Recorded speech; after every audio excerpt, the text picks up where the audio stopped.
Hey, watch fans. Today we're going to be looking at the great classic Rolex Turnograph.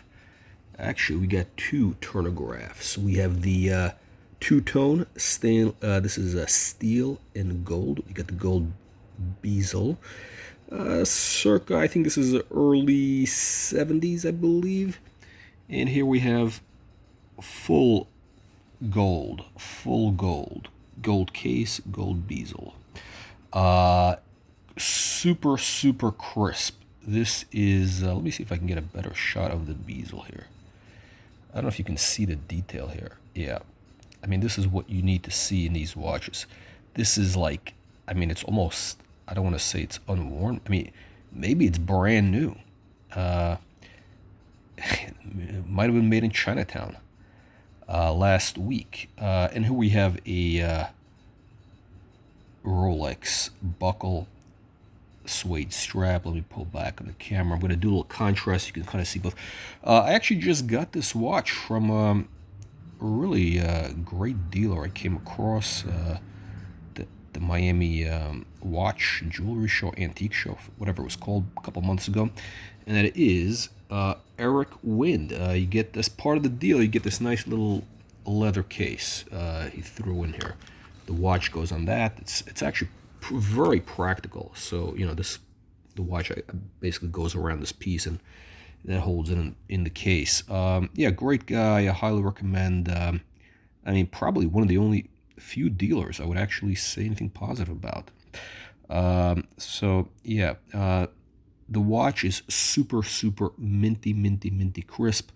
You can kind of see the there you go, the hairlines on the bezel here. Let me give you, by contrast, a here's a watch I bought a few years ago. This one is, yeah, you can see this one definitely has been worn. I mean, it's been taken care of, but you know, look, this is a 50-year-old watch, and you know, it's taken. I mean, it was definitely not abused. This is actually, I would say, in good condition. You want to look again, these hairlines, these little hairlines, very important. But they are not as crisp as this guy here.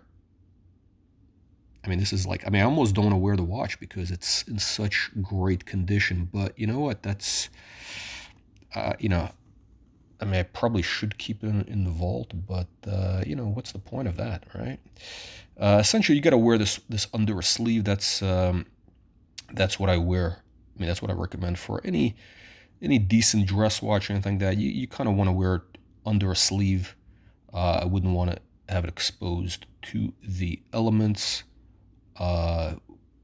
Incredible. So let me just pause this and I'll. Okay, let's do side-by-side comparison. Full, I don't know if it's 18K, but whatever. Full gold versus two-tone Turnograph. This is, of course, known as the Thunderbird. This watch, this is a fake Rolex buckle. It's like a gold plate. This is, I believe, so I was told, an authentic Rolex gold buckle. Let me see if I can get the back of the tang, if there are any markings there.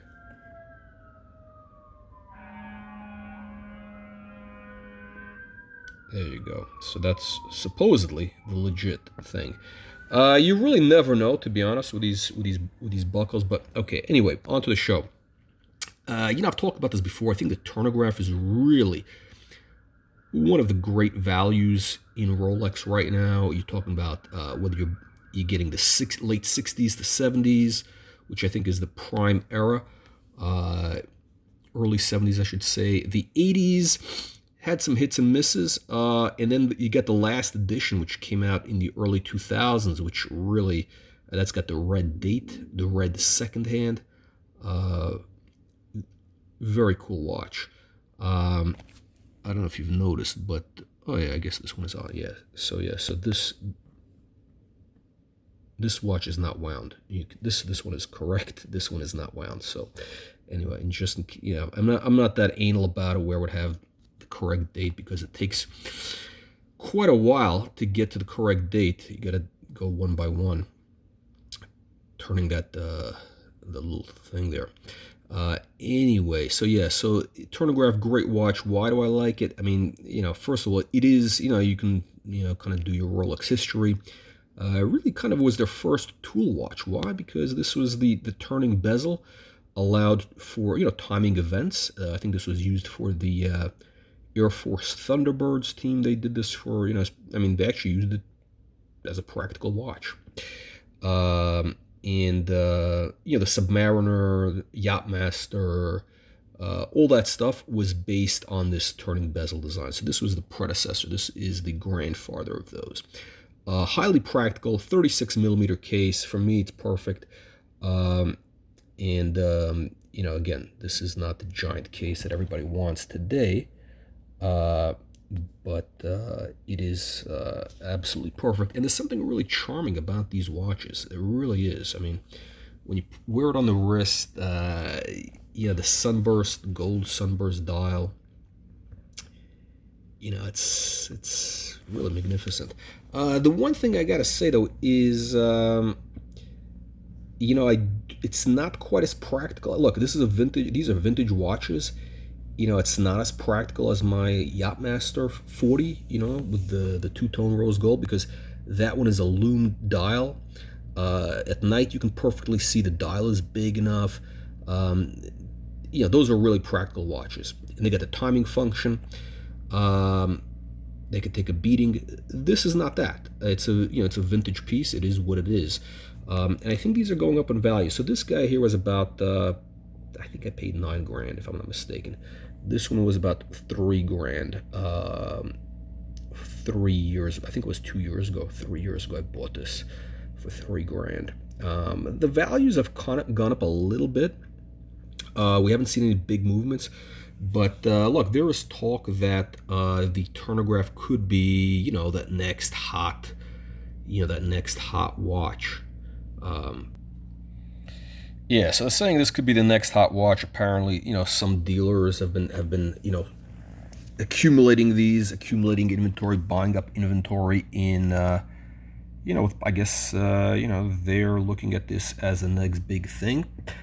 Could be, but I think, look, the problem is these, it's a 36 millimeter. I know we're going back, the smaller or the standard case sizes are becoming popular again. I definitely think this is a sleeper. Very similar to the Explorer 2. What is it, the Polar Explorer, I think? I think those are very cool watches. Very similar in terms of, they're just, they're just not that mainstream Rolex. And again, this bezel, it's not that mainstream Rolex. I think most, people who don't know watches would not know what this watch is. So, which is good. If you want to keep it relatively low key, especially in today's world, apparently, there's, watch theft, watch crime, as we keep hearing about on these YouTube channels.